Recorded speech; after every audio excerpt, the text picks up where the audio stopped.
Hello, my name is Silvina Sadikin. In this presentation, I will answer the question to midterm exam.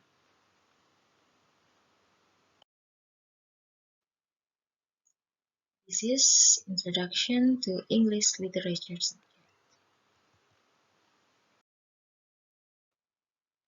So for the first question, number one, based on the definition of literature we have discussed, what do you think when someone mentions to you the word literature? The answer from me, when someone mentions literature, I think about literature is the art. Obviously, it is clear in writing with ideas or thoughts that can be extraordinary. Someone who makes literature for me is not easy, with the plot that is arranged and reaches the plot twist.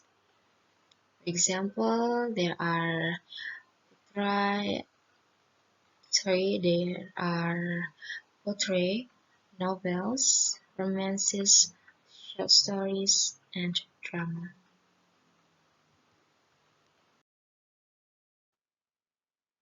Question from number 2.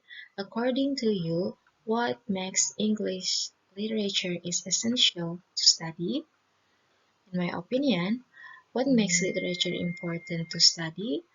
Literature helps us become good readers or writers and adds knowledge or insight, then improves reading skills. For example, we can think more critically or analyze the problems presented in what we read. We like getting access or a way to get into the storyline. There are also literature connects us with history. We learn about people who came before us and revolutionized the world with their thinking. Literature helps us to compare the past and the present and realize the reasons for change. It also helps us to understand why and how the world has evolved until now. For example, when we read literary works that contain history or circumstances the author felt at that time. Next, question from number 3. How to distinguish the literary works and non-literary works, provide examples and explanations. Literary works are known in two forms, namely fiction and non-fiction. Fiction refers to literary works created from imagination such as prose, poetry, drama.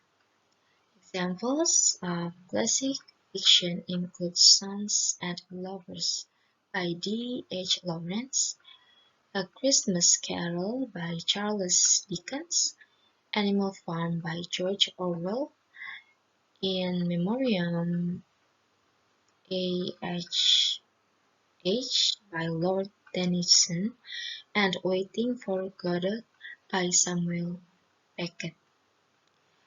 While nonfiction, which means referring to non-literary works based on facts such as biographies, autobiographies, essays, and literary criticism, for example, The Diary of Anne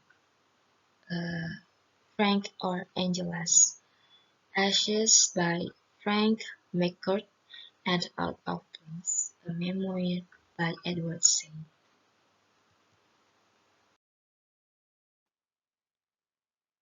Next, for the question number 4, why William Shakespeare is considered as the center of all literature.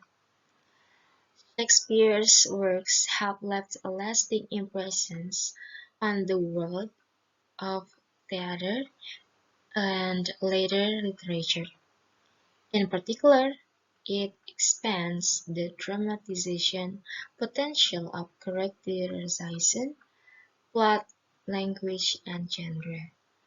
Until the advent of Romeo and Juliet, Shakespeare's works greatly influenced the development of modern portrayal. Shakespeare inspired many writers. Shakespeare also inspired many painters, including Romanticism and pre-Raphaelite era painters. Swiss Romantic artist Henry Fuseli, a friend of William Blake, even translated Macbeth into German.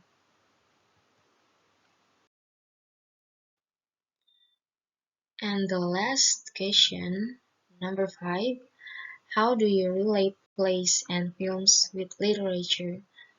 How these two can be a part of literature?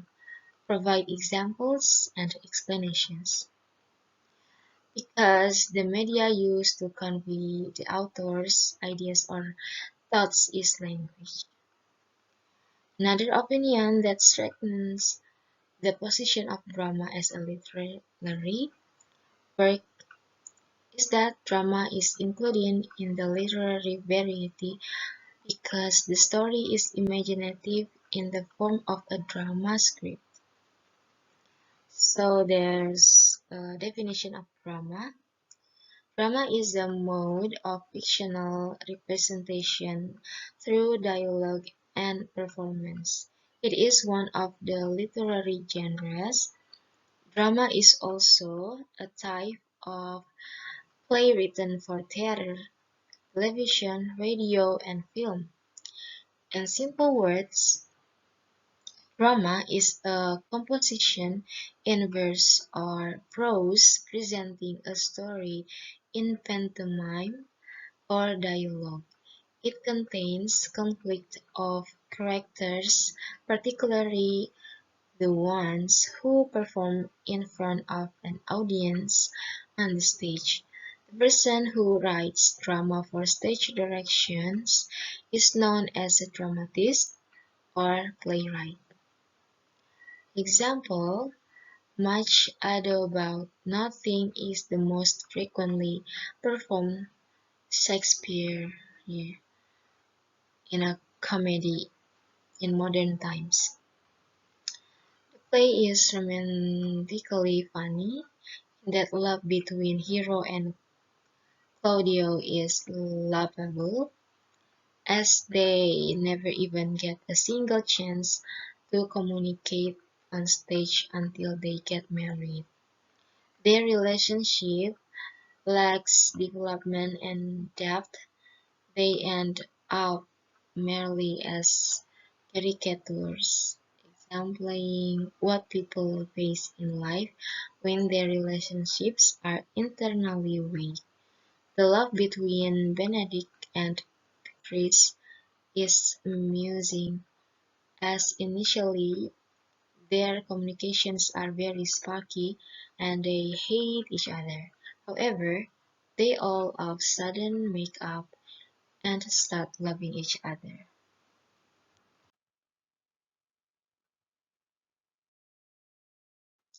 So that's all the answer from me, and thank you.